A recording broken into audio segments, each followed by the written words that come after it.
Let me say this in a very, very straight, in a straight shooting manner.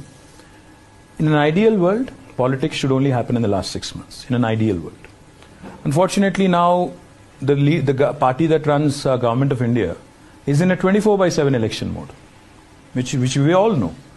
एक दिन एक election हो जाता है, अगले दिन फिर दूसरे जगह रैली चालू हो जाती है. अब मजबूरन हमें भी we have to also step up. The second point I'll try to make. Problem आज हिंदुस्तान में यह है कि लोग ज्यादा मैजिक में विश्वास करने लगे हैं और कम लॉजिक में. तो हमें कभी ना कभी थोड़ा बाहर निकल के समझाना पड़ेगा कि देश की जो आज स्थिति है, जहां आज हमारी देश की महिलाएं हाईएस्ट सिलेंडर प्राइस दुनिया में, पूरे दुनिया में सबसे ज्यादा सिलेंडर प्राइस पे करती हैं हमारी महिलाएं, बताना पड़ेगा उनको.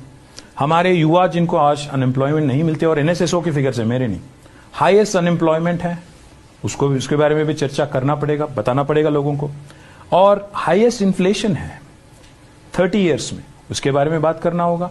साथ ही साथ सबसे अहम बात, जो बात मोदी जी ने सीएम के नाते किया था कि एक इनएफिशिएंट, करप्ट, इनकॉम्पिटेंट सरकार दिल्ली में बैठी है, इसलिए आज डॉलर 60 रुपया हो गया.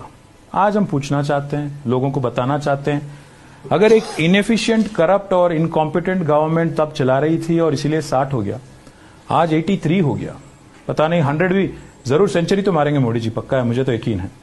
तो फिर कौन इनकॉम्पिटेंट है, कौन इनएफिशिएंट है, कौन करप्ट है, इस बारे में भी तो चर्चा होना चाहिए. आज हिंदुस्तान में क्या हो रहा है कि इस बात के बारे में कोई चर्चा नहीं करना चाहता. How inefficient this prime minister is, how ineffective he has been, how incompetent he is, इस बात पे कोई चर्चा नहीं करता है. और सबसे अहम बात यह है नाविका, मोदी जी से पहले 14 प्रधानमंत्री थे. 14 प्रधानमंत्री ने मिलकर 56 लाख करोड़ का डेट रेज किया था हिंदुस्तान का. एक मोदी जी ने सिंगल हैंडेडली 8 साल में 100 लाख करोड़ का डेट उन्होंने एडिशनली ऐड किया. उस वजह से क्या हुआ, आज हर एक हिंदुस्तान में हर एक बच्चे पे 1,25,000 रुपया का डेट आ गया. इस बारे में कोई बोलता नहीं है. तो जरूर ये सब बताने के लिए कभी का एक बार ऑपोजिशन को भी आवाज उठाना पड़ेगा. अब मीडिया सुनाएगी ना सुनाएगी, उनकी अपनी पॉलिसी है, but we have to at least appeal to the people, and that's our right. Of course it's your right, but you know, and I hope you show all this. No editing happening here, but the fact is, when you talk about unemployment, yes, there is unemployment and it is an issue for the country, but look at the opposition ruled states. Unemployment. I'm not here to speak on behalf of the opposition.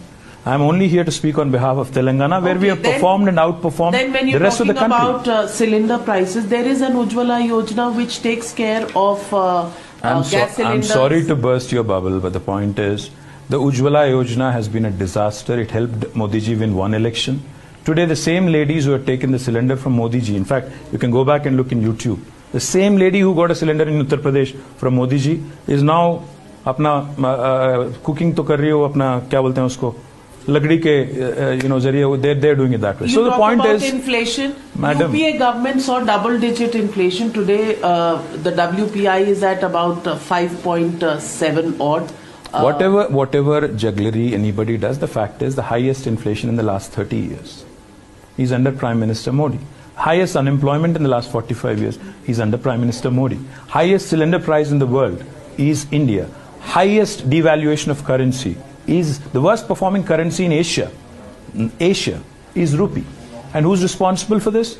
Either Narendra Modi ji or Nirmala Sitharaman ji. Whoever wants to take the blame, let them take it.